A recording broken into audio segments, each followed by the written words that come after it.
Chers amis, Shabbat Shalom, la Sidra de Toldot voit s'affronter deux frères, Yaakov et Esav. C'est un prélude à la future lutte entre Israël et Édom, descendant d'Esav. Édom est le surnom qui a été donné à Esav du fait de sa couleur rouge. Il était roux, Édom veut dire rouge en hébreu. Et également, cela rappelle l'épisode du plat de lentilles rouges que finalement Esav a acheté, a troqué contre son droit d'aînesse. Édom est un peuple de l'Antiquité qui certes a disparu aujourd'hui, mais la tâche qu'Édom s'était donnée semble avoir été reprise par beaucoup. À défaut de descendants physiques existants, mais peut-être existants, mais certes difficilement identifiables, de nombreux leaders ou héritiers spirituels ont tenté de dévaloriser et de détruire le peuple d'Israël.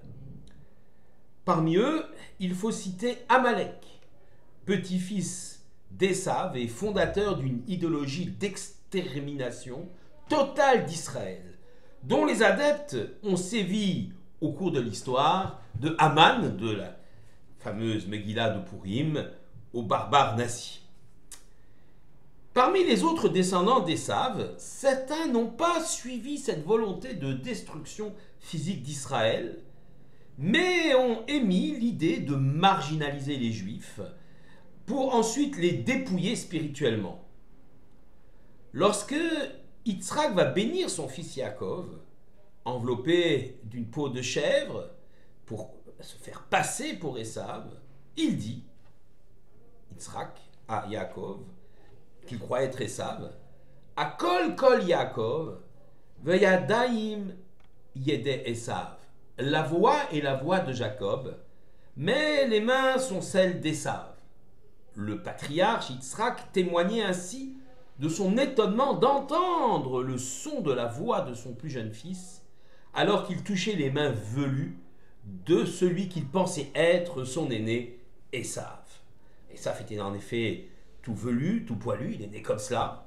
Et Rivka, la mère, a utilisé ce stratagème lorsque Yaakov a dit « Mais mon père va me tâter, lorsque je vais aller subtiliser la bénédiction de mon frère aîné, mon père va me tâter. Finalement, il va voir que je ne suis pas le Bechor, le fils aîné, je ne suis pas Esav, je suis Yaakov. » Alors elle lui a dit « Écoute, tu vas te couvrir de peau de bête et la viande de cette bête, tu la apporteras en korban, en offrande, mais pas en sacrifice, en offrande à ton père. » Les gens qui descendent physiquement ou spirituellement d'Esav veulent donc marginaliser Yaakov. Les mains, comme il est dit, Aikol, Kol Yaakov, la voix est la voix de Jacob, Vayadaim yede Esav, et les mains sont celles d'Esav. Les mains marquent l'action de l'homme dans ce monde. Esav veut être l'acteur et principal et unique. Il souhaite cantonner dans un premier temps Yaakov dans un rôle purement spirituel. On acceptera les Juifs comme peuple du livre, mais certainement pas comme peuple d'une terre. Le Juif n'a pas le droit à un espace matériel et il doit se réserver au spirituel. Et surtout qu'il ne revendique pas la ville de Jérusalem terrestre, qu'il se contente d'une Jérusalem céleste. Israël ne peut prétendre à s'installer dans le monde, à travailler la terre avec ses mains et vivre dans un état. Des Juifs plongés uniquement dans un univers spirituel et éthéré sont acceptables tant qu'ils subissent les malheurs et le revers de l'histoire, tant qu'ils sont dominés. Mais les Juifs souverains sur leur terre, ce n'est pas acceptable pour les descendants d'Esav.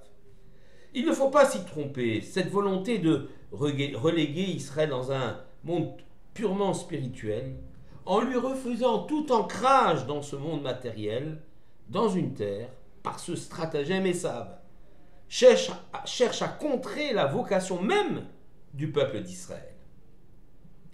Pour la Torah, il n'y a pas de séparation entre le corps et l'esprit. Et par conséquent, le but d'un juif est de sanctifier le matériel et de l'élever. toutes les demandes du corps sont prises en considération, mais elles sont intégrées, dominées et intégrées dans un dessein, dans un but d'élévation spirituelle. Certes, le peuple juif a le droit à une terre, mais c'est pour y exprimer cette vocation spirituelle. La voix de Yaakov peut se faire entendre si Yaakov a le droit de vivre sur une terre comme les autres nations. C'est la bénédiction de Yitzhak. Akol kol Yaakov. La voix de Yaakov va s'exprimer. Elle va s'exprimer dans la dimension du projet spirituel de la Torah. Mais les mains de Yaakov sont comparables à celles d'Ésav. C'est-à-dire qu'Ésav, ce sont les nations, celles qui ont un territoire, un terrain, qui construisent. Et bien Yaakov aussi a ce droit-là. Ce droit s'accompagne bien sûr de devoirs, et particulièrement en Eretz Israël. Sur cette terre si contestée, Israël doit pouvoir jouir de la possession de sa terre. Mais pour y vivre en tant qu'Israël, elle doit y appliquer les mitzvot, les principes de l'éthique biblique et la Torah. La terre est un moyen de la construction identitaire et spirituelle d'Israël. Alors, Ésav, à un moment donné de l'histoire, ne s'est pas contenté de reléguer Israël à un rôle subalterne. Ça a été le cas lorsque l'Empire romain païen a conquis la Judée, a écrasé la révolte des Juifs, n'a pas cherché à exterminer les Juifs, bien que ce fut un véritable bain de sang. On parle d'1 million de Juifs massacrés lors de la conquête romaine, de la chute de Jérusalem du Temple en l'an 70, et beaucoup également lors de la révolte contre l'empereur Hadrien en 135. Mais l'Empire romain n'a pas cherché à faire disparaître les Juifs physiquement ni spirituellement, mais juste à les reléguer dans un petit coin de l'histoire. Puis le Romain païen est tombé, le peuple juif est toujours là.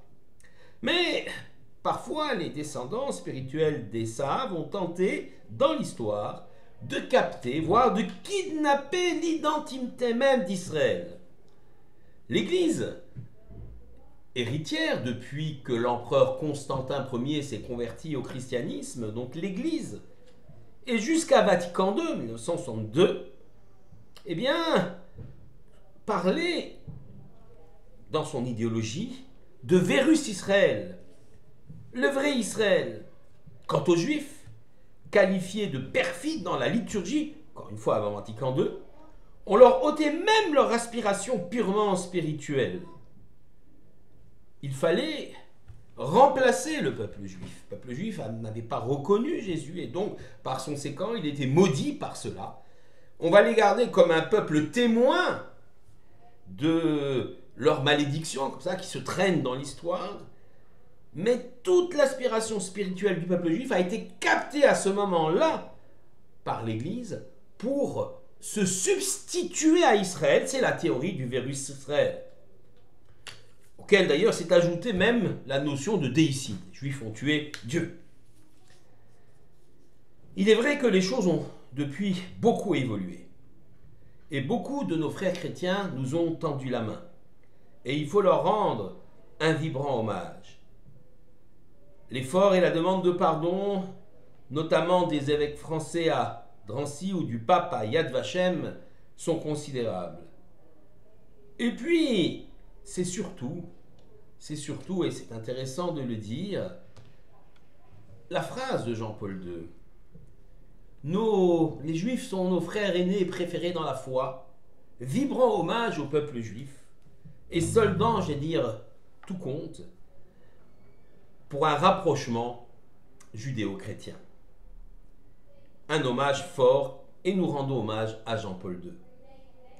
Israël, dans sa lutte, dans l'histoire face à Ésav, a fait face à diverses réincarnations spirituelles de ce frère ennemi, qui, non content de lui prendre sa terre et de détruire Jérusalem et son temple en l'an 70, a voulu aussi, par la suite, sous l'empereur Constantin et la chrétienté toute puissante, lui subtiliser jusqu'à son identité. Israël a su faire face.